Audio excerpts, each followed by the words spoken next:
आज आइए हम विषय हम बदल जाएंगे के तहत परमेश्वर का वचन अध्ययन करें। इस विषय के माध्यम से आइए हम बदलने के बारे में अध्ययन करें। बाइबल हमें सिखाती है कि जब हमारा अनंत घर स्वर्ग लौटने का समय आता है, हम स्वर्ग अपनी शारीरिक देह के साथ नहीं परंतु आत्मिक देह पहनकर प्रवेश करेंगे और परमेश्वर के साथ युगानुयुग जिएंगे। हमें बदल देने के लिए परमेश्वर ने हमें नई वाचा की व्यवस्था दी। परमेश्वर हमें सिखाते हैं कि जब हम नई वाचा की व्यवस्थाओं का सही रूप से पालन करें, हमारे अंदर वैसा सुंदर बदलाव आएगा। आज मैं आपको एक कहानी सुनाना चाहता हूं। सभी लोगों, क्या आपने बाल कथा ब्यूटी एंड द बीस्ट सुनी है? किसी ने शीर्षक के बारे में सुना होगा, लेकिन इसकी कहानी याद नहीं क्योंकि यह बहुत समय पहले था। एक राज्य में एक सुकुमार राजकुमार रहता था, पर वह राजकुमार अत्यंत अहंकारी था। वह केवल खुद के ही विषय में सोचता था और दूसरों की परवाह नहीं करता था। एक दिन एक बूढ़ी स्त्री ने उस महल का दौरा किया जिसमें राजकुमार निवास करता था। जब उसे उसके दौरे का कारण पूछा गया, उसने कहा, मैं राजकुमार को एक गुलाब देना चाहती हूँ। जब राजकुमार ने उसे देखा, वह मलिन दिखी। उसने उस पर ध्यान न दिया और अपने सेवकों से कहा, उससे किस तरह पेश आना है इसकी परवाह न करो, बस उसे वापस भेज दो। जैसे ही राजकुमार बोला, बूढ़ी स्त्री ने अपनी पहचान एक जादूगरनी के रूप में प्रकट की और उस राजकुमार को सजा देने के लिए उसे एक भयानक राक्षस के रूप में परिवर्तित कर दिया। इसके अलावा उसके निवास करने वाला महल और उसके सभी सेवकों को मंत्रमुग्ध कर दिया गया।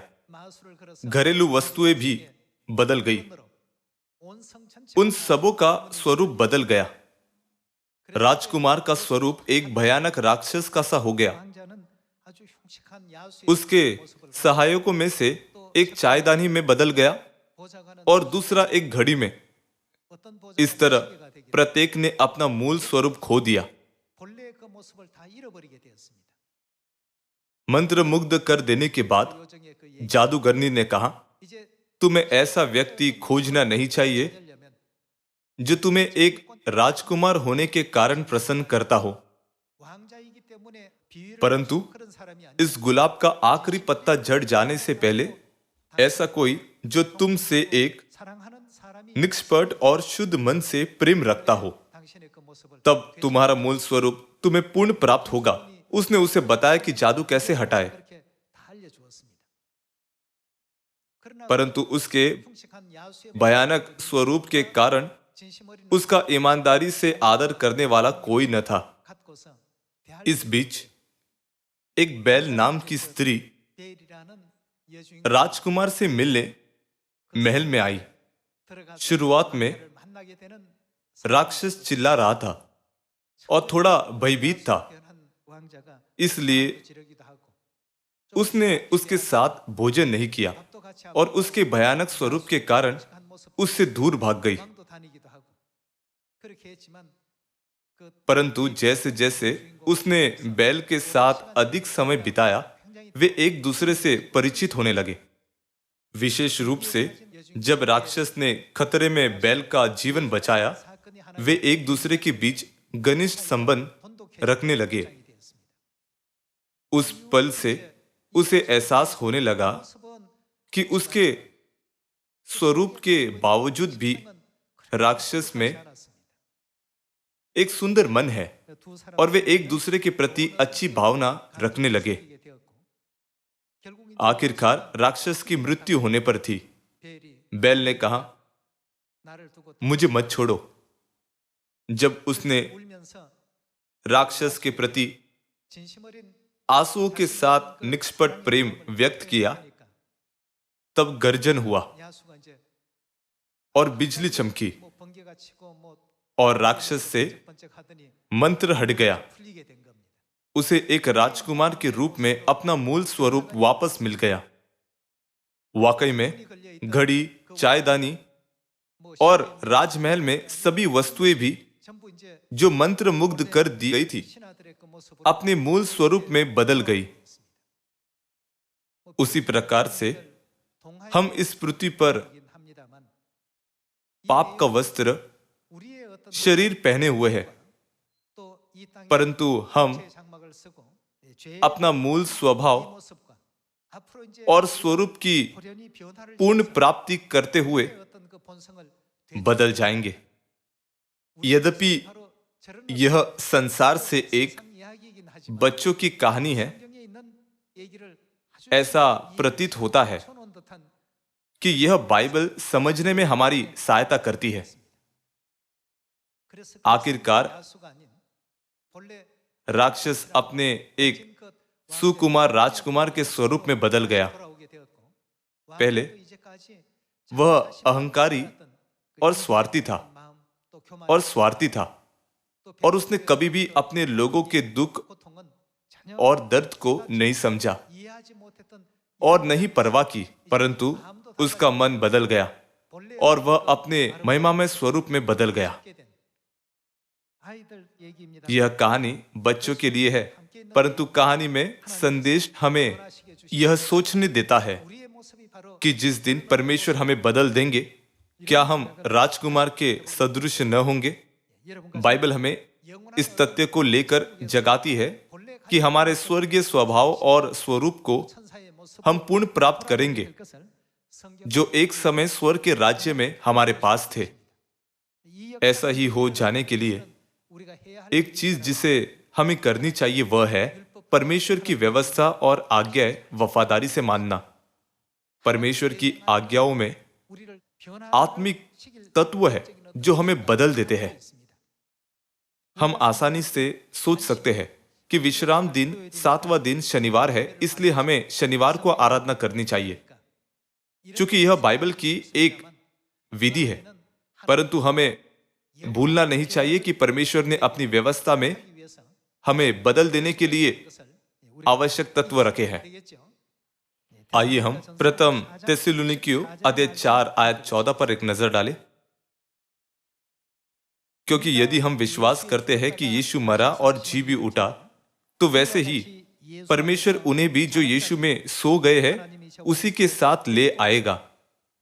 क्योंकि हम प्रभु के वचन के अनुसार तुमसे यह कहते हैं कि हम जो जीवित हैं और प्रभु के आने तक बचे रहेंगे, सोए हुए से कभी आगे न बढ़ेंगे, क्योंकि प्रभु आप ही स्वर्ग से उतरेगा।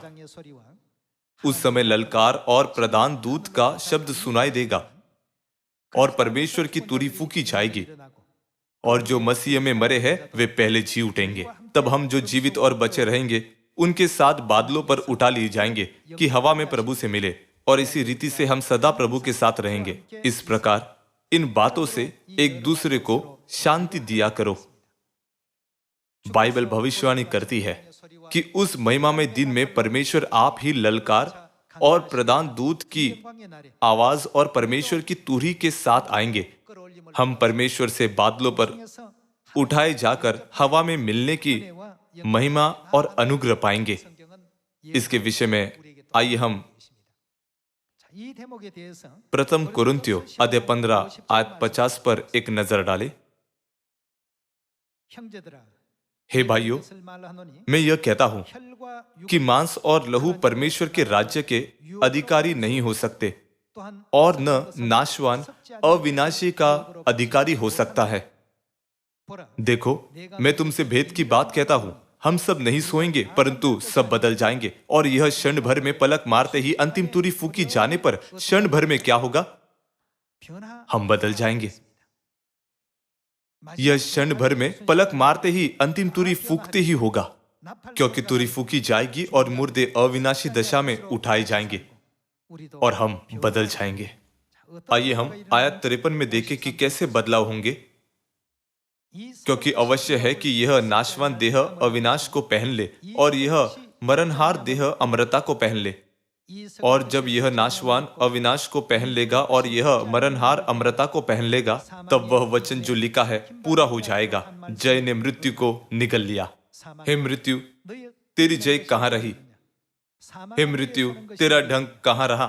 मृत्यु का ढंग पाप है और पाप का बल व्यवस्था है। परंतु परमेश्वर का धन्यवाद हो जो हमारे प्रभु यीशु मसीह के द्वारा हमें जयवंत करता है। इसलिए हे मेरे प्रिय भाइयों, दृढ़ और अटल रहो और प्रभु के काम में सर्वदा बढ़ते जाओ, क्योंकि यह जानते हो कि तुम्हारा परिश्रम प्रभु में व्यर्थ नहीं है। यह लिखा गया है कि परमेश्वर में हमारा परिश्रम व्यर्थ नहीं है। अंतिम तुरी फूकी जाने पर क्या होगा?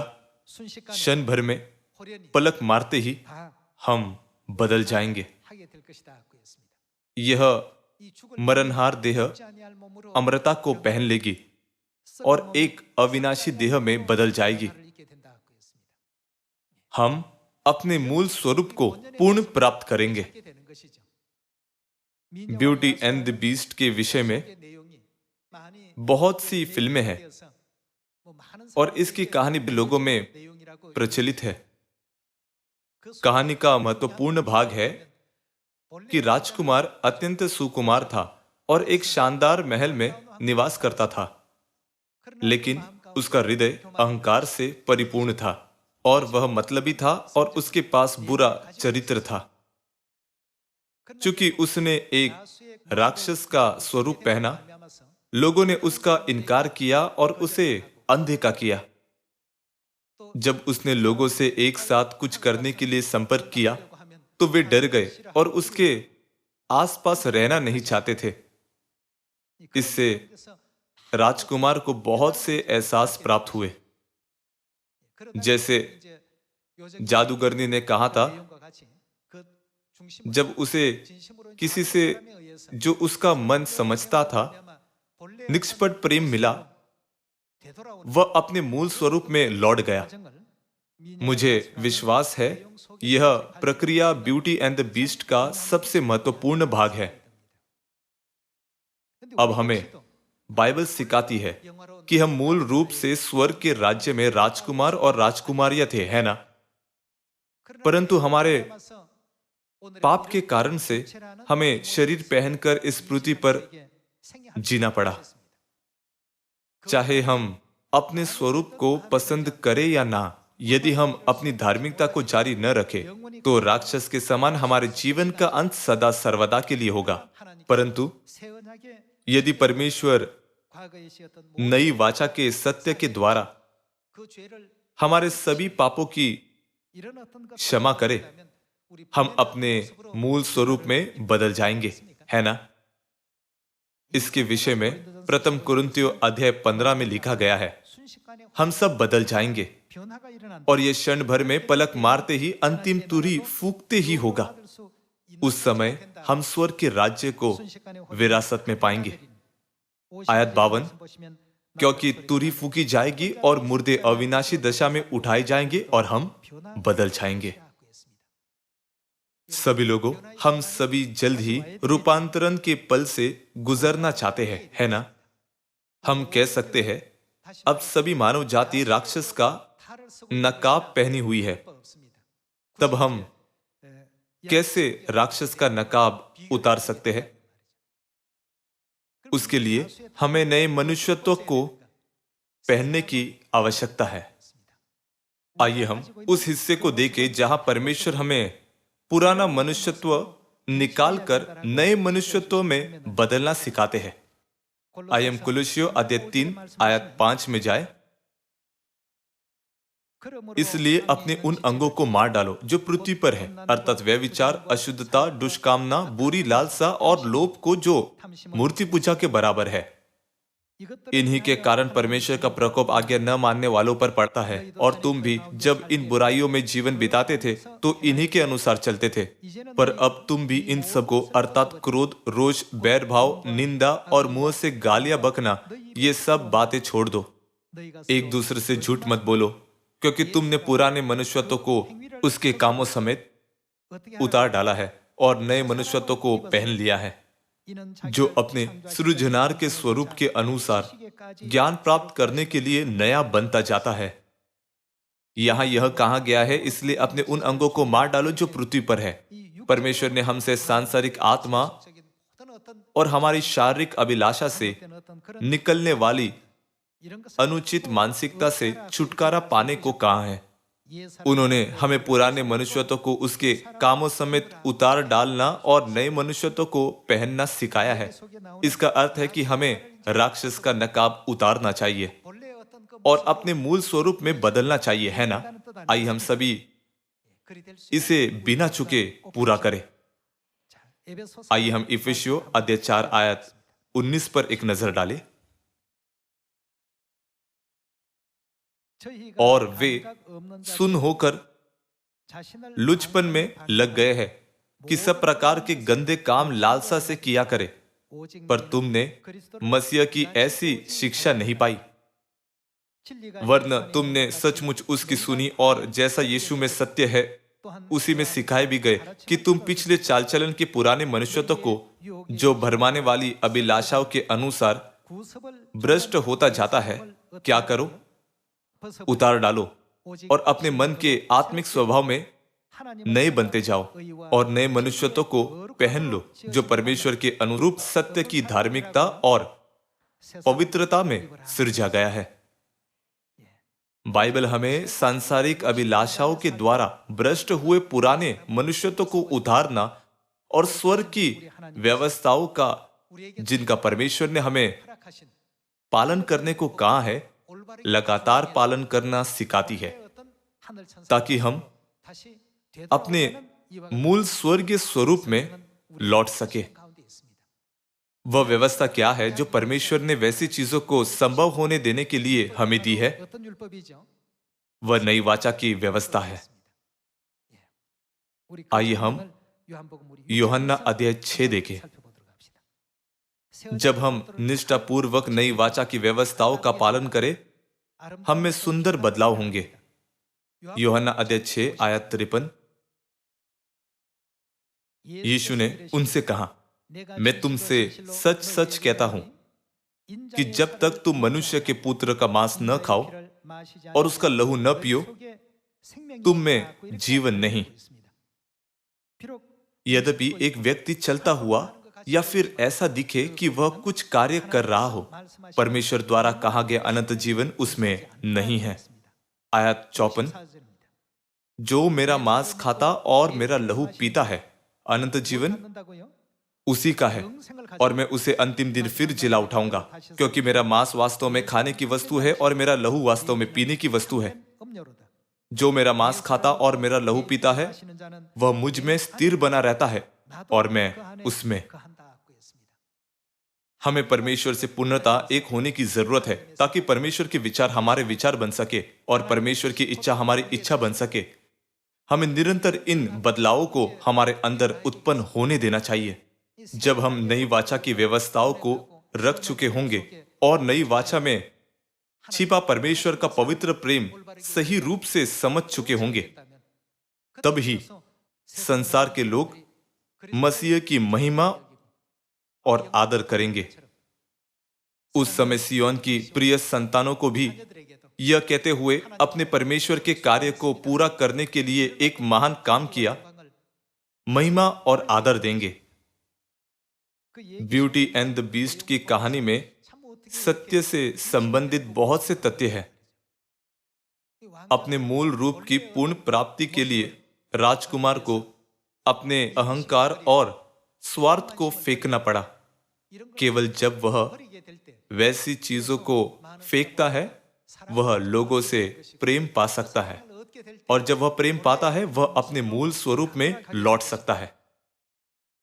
तब आत्मिक दुनिया में किस चीज की आवश्यकता थी कि परमेश्वर ने हमें नई वाचा का सत्य दिया और हमें उनकी व्यवस्थाओं, आज्ञाओं और विधियों को रखने की आज्ञा दी। उन्होंने हमें विश्राम दिन और फसह अकारण रखने को नहीं कहा है। यदि परमेश्वर ऐसा करते तो वह वैसा शख्स बनते जो मानव जाति को केवल पीड़ा पहुंचाता है। जैसे प्रकाशित वाक्य अध्याय 4 में लिखा गया है, ऐसा कुछ भी नहीं है जिसे बिना कोई उद्देश्य और इच्छा के सृजा गया था। उसी प्रकार नई वाचा के सत्य की सारी व्यवस्थाओं में से जिन्हें परमेश्वर ने मानव जाति को दिया है, ऐसा कुछ भी नहीं जो बिना उद्देश्य या इच्छा के हो। प्रत्येक चीज का एक कारण है। तब क्यों परमेश्वर ने हमें नई वाचा दी? हमें नया मनुष्यत्व पहनने देने के लिए। परमेश्वर हमें उस दिन जब हम पलक मारते ही बदल जाएंगे, सिद्ध सृष्टि बनाना चाहते हैं। इसलिए उन्होंने हमें अनंत जीवन दिया और वह हमारे सभी गलत विचारों को सुधारते हैं और हमें धार्मिकता के साथ शिक्षित करते हैं। इस तरह हमारी आत्मिक दुनिया बदलती रहती है, चाहे फिर भी हम बेखबर रहे। हमें याद रखना चाहिए कि हम उस उल्लेख हम क्षण भर में ही बदल जाएंगे की ओर जा रहे हैं। इस बदलाव को होने देने के लिए हमें क्या चाहिए? हमें परमेश्वर की आज्ञा चाहिए। स्वर की व्यवस्था सबसे महत्वपूर्ण है। जैसे राक्षस ने अपना मूल स्वरूप पूर्ण प्राप्त किया, परमेश्वर हमें बाइबल के माध्यम से सिखाते हैं कि हम भी अपने स्वर्गदूत के मूल स्वरूप में बदल जाएंगे। हम केवल स्वर्गदूत के रूप में ही बदलेंगे नहीं, परंतु हम किसके सदृश्य होंगे? हम परमेश्वर के सदृश्य होंगे, क्योंकि हमें उनके स्वरूप और समानता में बनाया जाना चाहिए। परमेश्वर ने हमें अपना मांस और जीवन का लहू दिया है ना? चूंकि हमने परमेश्वर के मांस और लहू को विरासत में पाया है, इसलिए हमें परमेश्वर की हर चीज में जो परमेश्वर कर रहे हैं आनंदित होना चाहिए और हमें परमेश्वर के साथ सुसमाचार के मार्ग पर चलने में सक्षम होना चाहिए। परमेश्वर सारी मानव जाति को बचाना चाहते हैं, इसलिए क्या हमें भी मानव जाति के उद्धार की आशा नहीं रखनी चाहिए? आइए हम वैसा विश्वास रखें।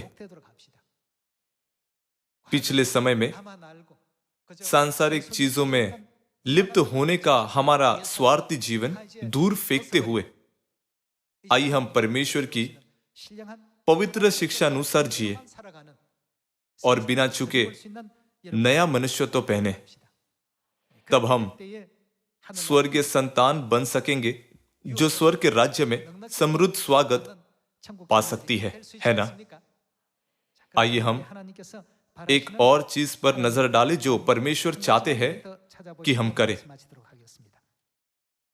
आइए मार्कुस अध्याय 16 आयत 15 में जाए। और उसने उनसे कहा, तुम सारे जगत में जाकर सारे सृष्टि के लोगों को क्या करो? सुसमाचार प्रचार करो। सुसमाचार क्या है? वह नई वाचा है। नई वाचा की सभी व्यवस्था, आज्ञाएं और विधियां सुसमाचार है। सारी सृष्टि के लोगों को सुसमाचार प्रचार करो। जब हम सुसमाचार का कार्य करते हैं, हमारी आत्मिक दुनिया निरंतर बदलती रहती है। अतीत में हम स्वर्ग से निकाल दिए गए थे, परंतु अब आत्मिक दुनिया बदल रही है ताकि हम स्वर्ग लौट सके। परमेश्वर हमसे निरंतर कहते हैं कि हम परमेश्वर की व्यवस्था, आज्ञाओं और विधियों को कभी नहीं त्यागे, परंतु इनका ईमानदारी से पालन करें। आइए हम आयत 15 देखें। और उसने उनसे कहा, तुम सारे जगत में जाकर सारी सृष्टि के लोगों को सुसमाचार प्रचार करो। जो विश्वास करे और बपतिस्मा ले उसी का उद्धार होगा, परंतु जो विश्वास न करेगा वह दोषी ठहराया जाएगा। परमेश्वर ने हमें पूरी दुनिया में जाकर सारी सृष्टि को नई वाचा का सुसमाचार प्रचार करने को कहा। जो नई वाचा पर विश्वास करके उसका स्वीकार करता है और उसकी शिक्षाओं का पालन करता है, वह परमेश्वर का उद्धार पाएगा। आइए हम विषय हम बदल जाएंगे पर विचार करें। अब तक आप प्रचार, प्रार्थना, वचन का अध्ययन करने और परमेश्वर की आराधना करने में मेहनत कर रहे हैं। आप दृढ़ता से विश्वास के मार्ग पर चले हैं। परमेश्वर की आराधना करने का अर्थ केवल चर्च में आना, प्रार्थना करना, स्तुति करना और परमेश्वर के वचन को सुनना ही नहीं है। परमेश्वर ने वहां आत्मिक तत्वों को रखा है, इसलिए उन्होंने हमें अपनी आराधना करने को कहा है। केवल जब हम वह करें, अदृश्य दुनिया में आत्मिक कार्य होंगे। इस दुनिया में हम सरलता से स्तुति गाते, प्रार्थना करते और वचन सुनते हैं, परंतु यह मामला आत्मिक दुनिया में ऐसा नहीं है। वहां इस पल भी बहुत से बदलाव हो रहे हैं। अब परमेश्वर हमारे बदलने की शर्तों को पूरा करने में सहायता कर रहे हैं। इसलिए कृपया नई वाचा की व्यवस्था को हल्के से न ले। हमें इसे कभी भी तुच्छ ठानना नहीं चाहिए। परमेश्वर ने बिना इच्छा के या बेकार की चीजों से हमें क्लेश देने के लिए विश्राम दिन और तीसरे दिन की आराधना मनाने, वचन का अध्ययन और सारी सृष्टि को प्रचार करने नहीं कहा था। सभी चीजों में एक कारण और उद्देश्य है जो परमेश्वर पूरा करना चाहते हैं। आखिरकार हमें युगानुयुग स्वर्ग के राजपदधारी याजक की महिमा देना परमेश्वर की इच्छा है। मैं आप सभी से कहता हूं कि धर्मी के पुनरुत्थान में सहभागी हो जाए, दुष्ट के नहीं, और सियोन की संतान बने जो परमेश्वर की महिमा करेगी। इसी के साथ मैं आज का उपदेश समाप्त करना चाहूंगा। आपका बहुत धन्यवाद।